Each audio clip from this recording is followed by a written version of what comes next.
Defence expert जो है Praful Bakshi sir जुड़ चुके हैं। सर बहुत बहुत स्वागत आपका। लेकिन जिस तरीके से सर ये मुरैना से तस्वीरें आई हैं ये बहुत ही डराने वाली है।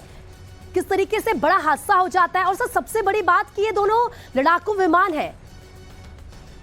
जी हाँ, लड़ाकू विमान है, एक्सरसाइज कर रहे थे। देश की रक्षा के लिए एक्सरसाइज की बहुत जरूरत होती है जी। और फाइटर फ्लाइंग सबसे दुनिया का खतरनाक खेल होता है, ये आपको पता होना चाहिए। ये कोई बाबूगिरी नहीं है। तो अगर इसमें पायलट जो है एक्सट्रीम डेंजरस सर्कमस्टांसेस में फ्लाई करता है, एयरक्राफ्ट को एक्सट्रीम सर्कमस्टांसेस में ले जाता है। ये कोई एयरलाइन फ्लाइंग या फ्लाइंग क्लब की फ्लाइंग नहीं है। और इसमें खतरा होता है इजेक्शन का, खतरा होता है क्रैशेस का, पर किसी को जान जोखिम में डालनी पड़ेगी देश के लिए, तो पायलट हमारे करते हैं। और अगर एक दो तीन टाइप के जहाज अगर एक साथ एक्सरसाइज कर रहे हैं, कई चीजें हो सकती हैं। अभी वो मैं कंजक्चर नहीं करूंगा जी, क्योंकि पूरी इंक्वायरी की जरूरत होगी। पर क्या हुआ, क्या ये आपस में टकराए, क्या दोनों में आग लगी है, क्या बर्ड दो एक बड़ा भारी झुंड।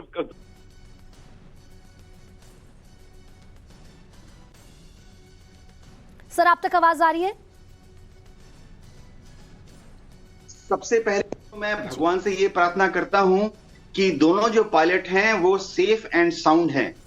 मैं खुद भी मिग-23 पायलट रह चुका हूं और मैंने भी एक दिन किसी वजह से जहाज से इजेक्ट करना पड़ा तो मुझे काफी चोटें लगी थी जी। तो एक चीज बहुत जानना दर्शकों के लिए आवश्यक है कि भारतीय वायुसेना के जो पायलट हैं वो हर रोज बहुत कड़ी मेहनत से ट्रेनिंग करते हैं और फाइटर प्लेन की स्पीड इतनी ज्यादा होती है और उसमें ट्रेनिंग के दौरान इतने खतरनाक मैनूवर प्रैक्टिस करने पड़ते हैं कि कभी कभी एक सेकंड की भी चूक हो जाए तो एक क्रैश की संभावना बढ़ जाती है।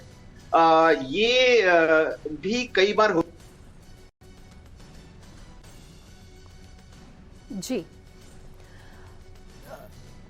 सर बिल्कुल आपके पास लौटेंगे, आपकी आवाज़ हम तक नहीं पहुंच पा रही है, लेकिन ये बहुत बड़ा हादसा हुआ है और ऐसे में यही प्रार्थना की जा रही कि जो हमारे पायलट हैं वो सुरक्षित हो, क्योंकि अभी तक उनको लेकर फिलहाल कुछ भी अपडेट नहीं आ रहा है। ये फिलहाल जो जानकारी है वो ये कि एक्सरसाइज वो कर रहे थे जिसकी वजह से कारण हो सकते हैं। तो ये सारे इन्वेस्टिगेशन से पता चलेगा।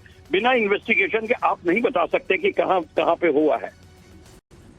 जी, इन्वेस्टिगेशन के बाद ही पता चलेगा। लेकिन सर एक चीज़ और ज़रा बताइएगा, क्योंकि जिस तरीके से अभी यूके देवनाथ सर बता भी रहे थे कि एक बार उनके साथ भी इस तरह की सिचुएशन हुई, फिर उनको वहां से निकलना पड़ा, कूदना पड़ा, तो ऐसे में कितने पायलट्स के पास ऑप्शन रहते हैं कि वो अपने आप को बचा लें? किस तरह के ऑप्शंस उनके पास इस सिचुएशन में होते हैं? देखिए, अगर बहुत लो फ्लाइंग कर रहे होते हैं तो एक सेकंड का भी प्रॉब्लम आ जाती है। अगर हाइट पे होते हैं तो पायलट अपने को इजेक्ट कर सकता है, पर आमतौर पर पायलट जहाज को बचाने की जब कोशिश करते हैं तो विलंब हो जाता है। तो इस तरह का देखा जाता है, क्योंकि पायलट पूरा संलग्न होता है जहाज को बचाने के लिए, या आबादी वाले इलाके में जा रहे हैं तो इस तरह बचाने के लिए। तो इस समय अभी देखना पड़ेगा कि क्या कारण था। पर इस समय इजेक्शन जब होती है तो पायलट की बॉडी को बहुत चोटें भी आती हैं, बैकबोन को चोट आती है, कई चीजें होती हैं इसमें। तो इस मैंने आपको बताया ये बहुत ही खतरनाक खेल होता है, पर आपको पता होना चाहिए किसी को तो करना है ये काम। बिल्कुल, देश की रक्षा के लिए नौजवान इस काम को करते हैं। बिल्कुल सर, बहुत बहुत शुक्रिया।